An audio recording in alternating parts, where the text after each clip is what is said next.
Yung tanong ni Mr. Chair, magkano yung unutilized funds? Doon po sa 17 billion.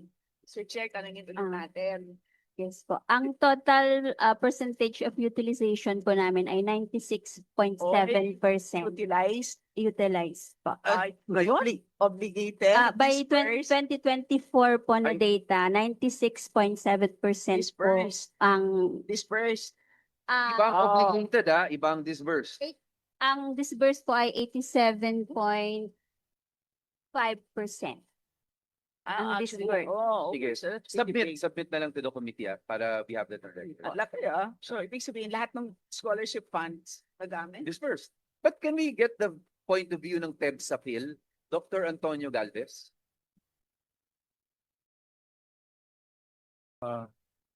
Thank you, Mr. Chair. Based dun sa napakinggan, tinitignan ko yung role ng private TBI sa pagbibigay in offering NC2. No?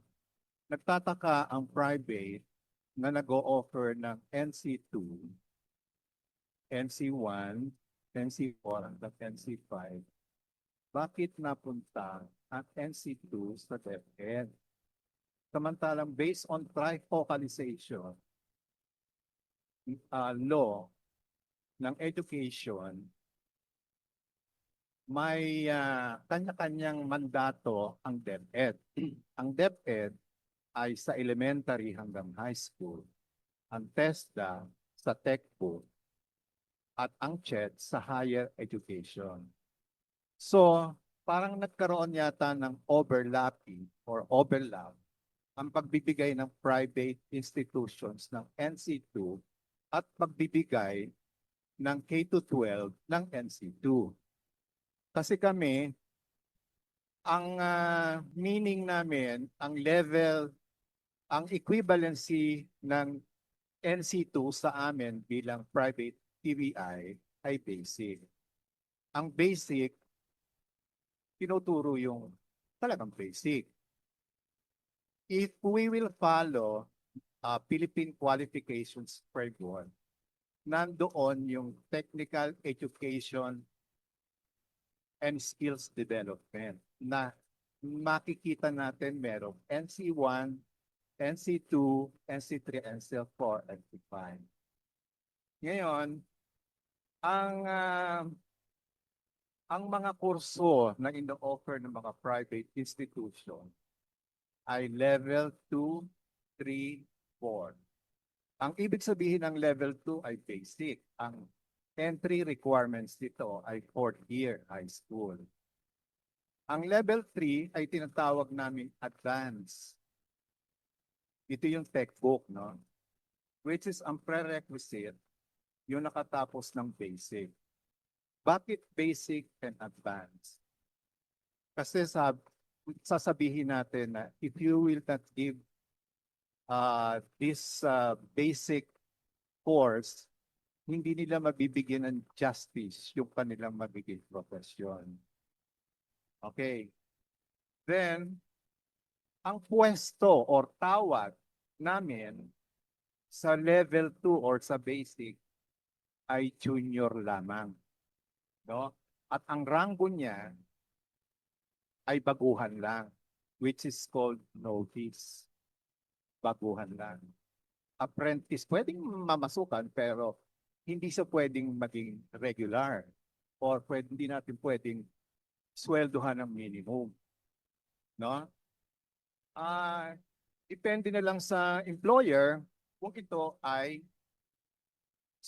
kung anong sweldo ang ibibigay sa kanya. Kasi yung baguhan, yung novice, kaka-graduate lang tapos konti lang ang working experience.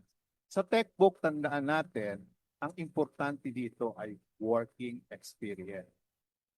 Hindi po pwedeng after skills, trabaho agad.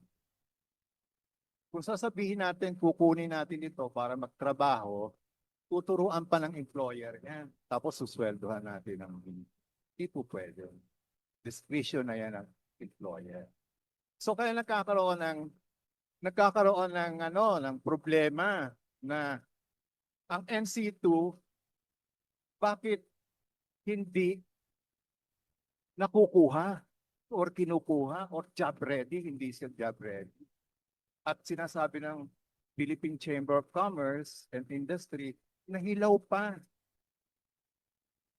Kasi nga, basic lang eh.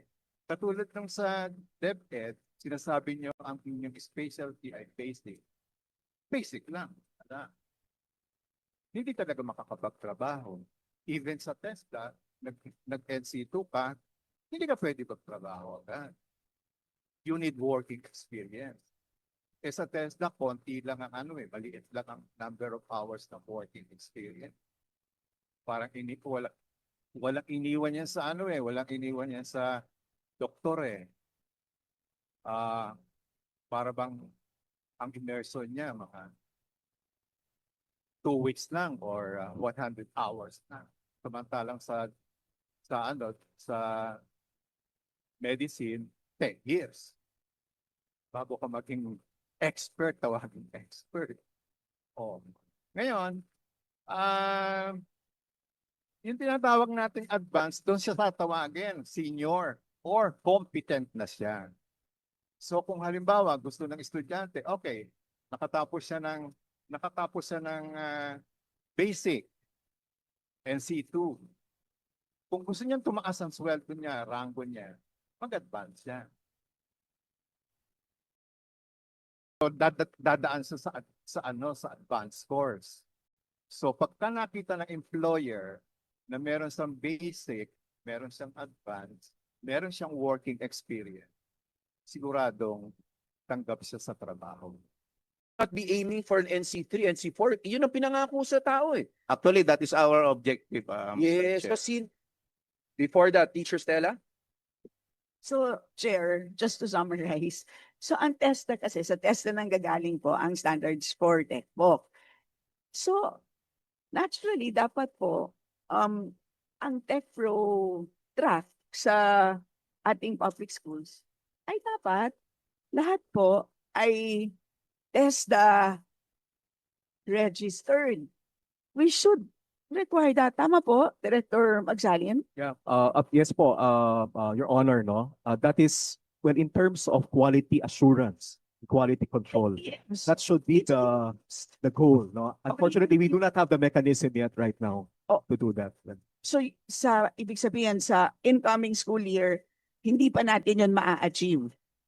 Yes, because there And is, what we're saying is, so far, lahat ng naging graduates natin ng TVL up to today ay subpar in terms of TESDA standards kasi hindi aligned ang TVL standards at ang TESDA standards. yung, Your Honor, yung pong aspekto ng quality control Oo. over in test Hindi natin overseas, na-assure hindi po natin, wala, hindi pa Na-assure. siya in place po. kasi hindi lahat ng senior high school graduates ay gumagraduate sa isang TESDA provider. Opo.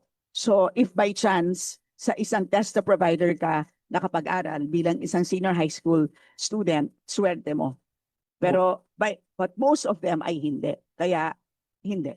Yun ang reality. Opo, Your Honor, because So- a good number of our tech pro programs are Okay. still in the basic. But you agree with us that that is the goal. That is So the how goal. soon can you achieve that goal na lahat ng ang Tech Pro track natin sa lahat ng public schools ay magiging TESDA registered? Yeah.